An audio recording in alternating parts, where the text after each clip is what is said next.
Shalom. First and foremost, I want to give all praises, honor, and glory to Yahweh, Bahashem, Yahweh Shah, Bahashem, Makakudash. Double honors to the elders and apostles of Great Millstone who rule well. Peace, love, and salutations to the hopeful elect. This is your brother Dawadah from the Men of Valor campaign, Greenville, South Carolina, coming back with another video in sincerity and in truth. Lord willing, it can be edifying. All right, and this isn't meant to be a long one. All right, some exhortation.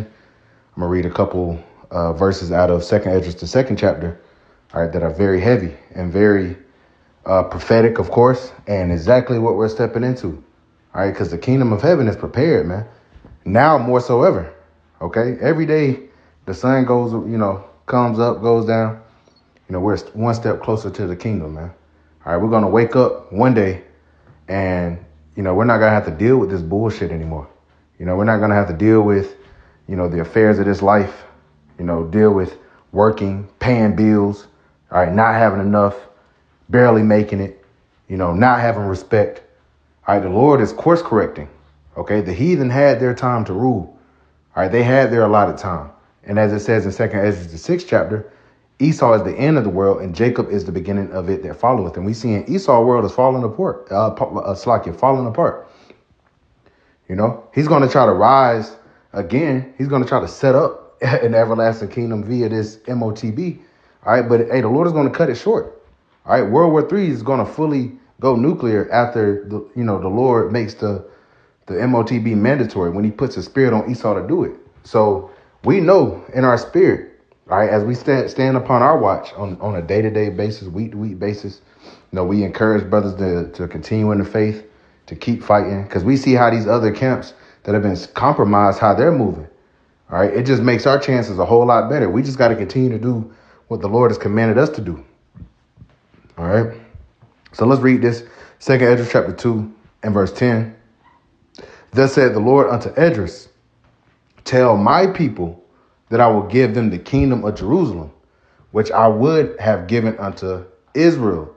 All right. And the Lord set it up all along. All right. But through our stiff-necked ways, and ultimately these bodies, all right, we weren't able to fully stay in our land, remain sovereign, not go off, not want to, worship these damn heathens gods. OK, so the Lord sent his son as that sacrificial lamb. And Yahweh Shah has received his now glorious body.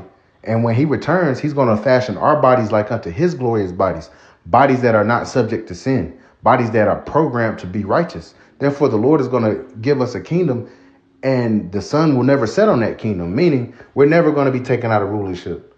OK, where it says in Revelation where they lived and reigned with Yahweh, with the Mashiach 1,000 years.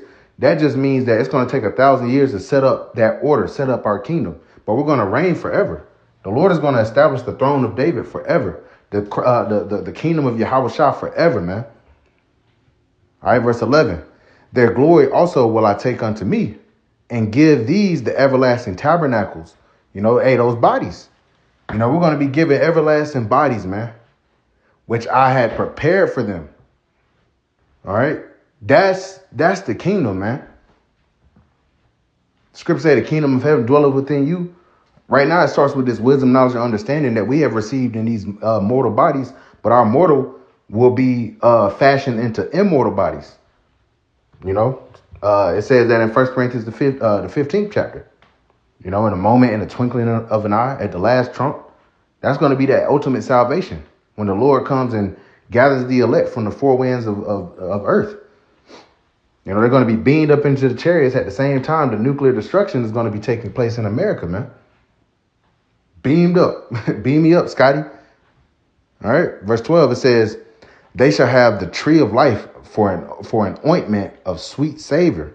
The tree of life, man. Everlasting life. That's something that these damn Edomites been trying to get at. And they're trying to do it through AI, but they're not going to be able to receive immortality. All right. Because they're the wicked. And they're actually the only nation that's going to be cut off. The other nations are still going to remain. And we're going to rule over them. We're going to teach them our ways. And if they do right by us after the kingdom is established, we'll bless them. If they go off, we're going to punish them accordingly.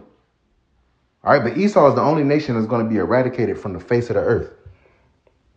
All right. It says they shall never labor. Salakia. They shall neither labor nor be weary. We're not going to have to work to set up our kingdom. We're going to be judges. We're going to be rulers. We're going to be sovereign. All right. The heathen are going to build up build our kingdom, our palaces, our streets of gold, precious stones. They did it to us. All right. They were able to sit back and just govern while we built everything up. We built America up. We built the kingdoms of old up off of our backs. But now we're going to build our kingdom off of their backs, man. We're not going to have to work. All right. Verse 13, it says, go and ye shall receive.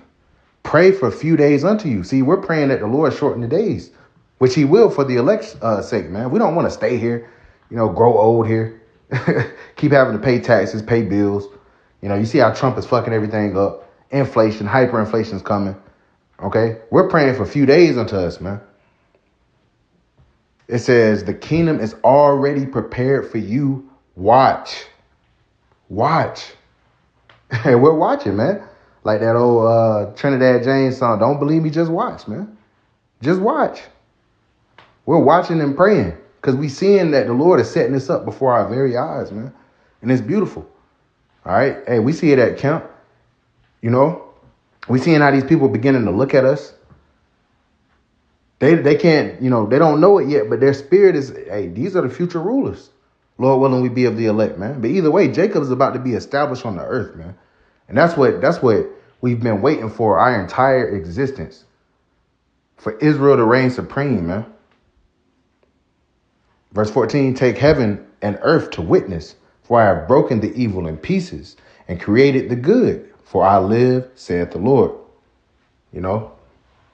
Beautiful. Hey, those are beautiful verses, man. Very comforting, very exhorting.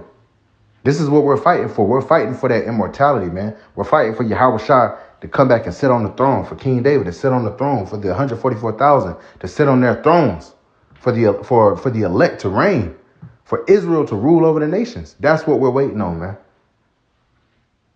The kingdom is already prepared for you. Watch, man. It doesn't get more comforting than that. All right. So I just want to bring that out through the spirit. Lord willing, it was edifying. I'm going to give all praises, honor, and glory to Yahweh, Bahashem, Yahweh Shah, Bahashem, and Kakudash, and double honors to the elders and apostles of Great Millstone who rule well. Peace, love, and salutations to the hopeful elect. Till next time, Shalom.